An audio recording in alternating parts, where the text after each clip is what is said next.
We have quite a few resources. That's great.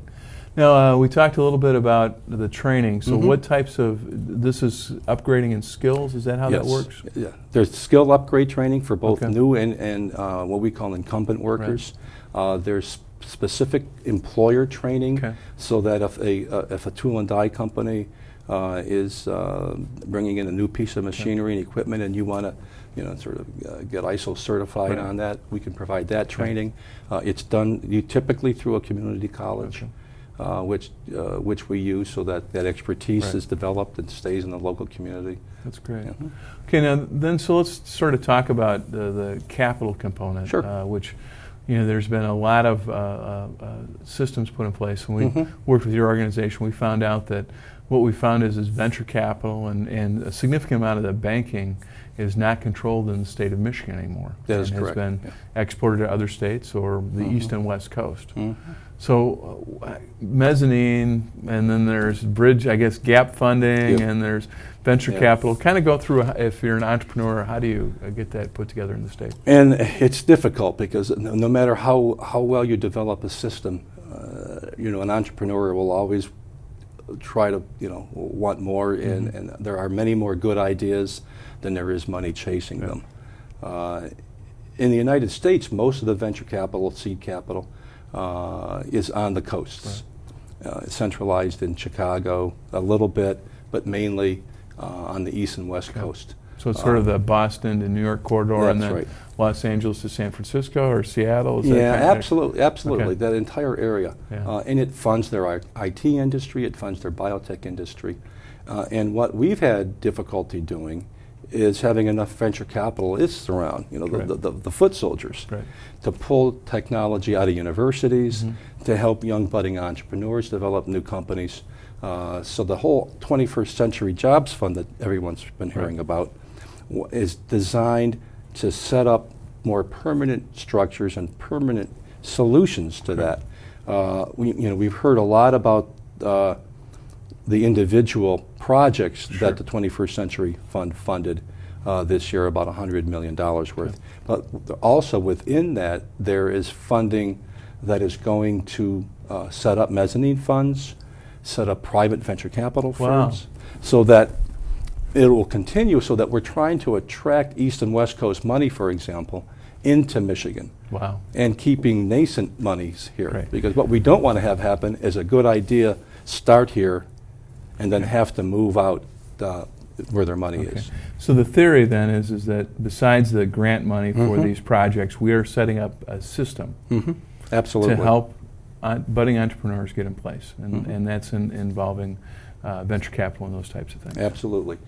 We have also within the Department of Treasury, there's a new effort afoot that came about 2 years ago, I believe, when the law was changed, again with your efforts, that allows for what we call contingent tax credits, and it's far too complicated for me to understand, frankly, that will assist, again, the venture capital industry, particular seed capitalists, early stage, come up with about $500 million of new venture capital money in the state by basically guaranteeing a rate of return, a floor rate of return for investors in these new funds, with states sort of partnering. And in other states, for example, these funds have done so well that contingent tax credit is never utilized. So there's virtually no cost to the state other than providing a little bit of security in the deal. So what you're saying is if you aggregate a host of venture capital funds over the aggregated amount, maybe that's 30, 50, 80 projects, there's going to be enough return on investment that you're going to make more than what your consistent rate of return is going to be. That's absolutely right. Law of averages work real well in the venture capital business. You just have to get large enough to get to those laws of averages. So the idea is if somebody comes in there and says, well, we'll guarantee you a 7 or 8% return rate, which is typical you can get by just placing money in the bond market. Instead of doing that, you can put it in this and still make money. Wow, that's amazing. Okay, now you talked about some contact people. Is there a number that they can call to get in touch through the MEDC, or is it better just to go to their website? It is. We would love to drive traffic to the website. Great. Which is michigan.org. Okay. There are numbers on there. Sure. I could give you the 800 number That's now. okay. Remember it because I never use it. Our listeners are sophisticated in Northern Michigan, so they go directly to the web. The web has really, over the past several years, we've seen our call volume drop dramatically, and our web volume grow exponentially. Wow, that's great. Well, Mark, thank you very much for being here. Thank you for having me. We really appreciate it, and look forward to working with you in the new year. All right. Thank you very much. Bye-bye. If there's a boat out there and he's stranded, that's us. We're out there, we're doing the job.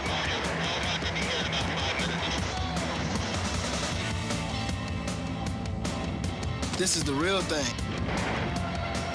Yeah, anyone can be this crazy. Boys earning their money today. Now that's a resume.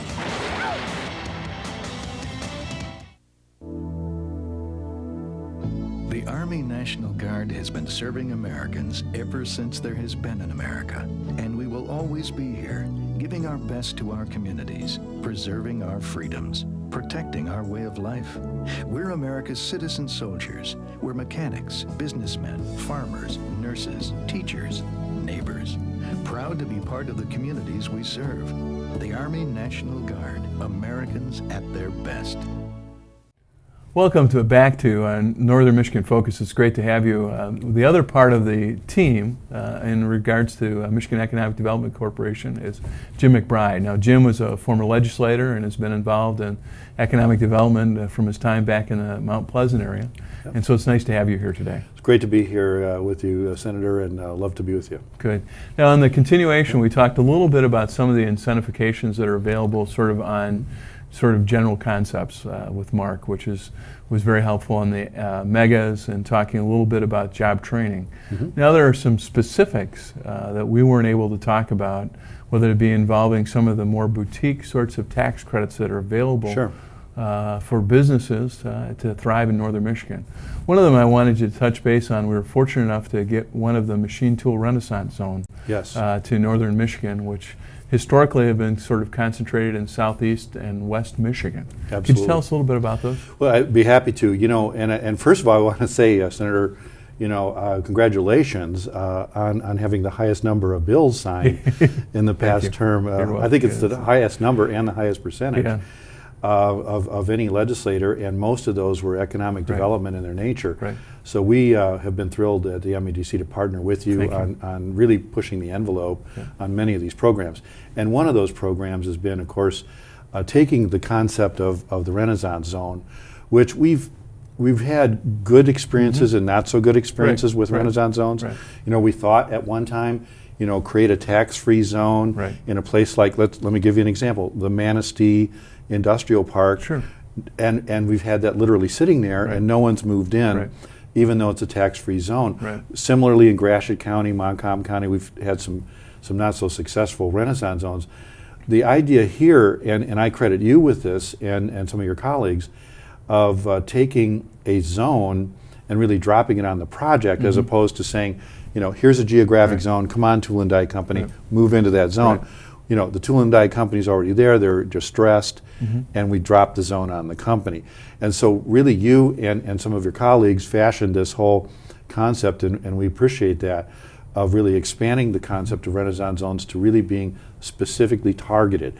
We do have, with the legislation originally and the rewrites, we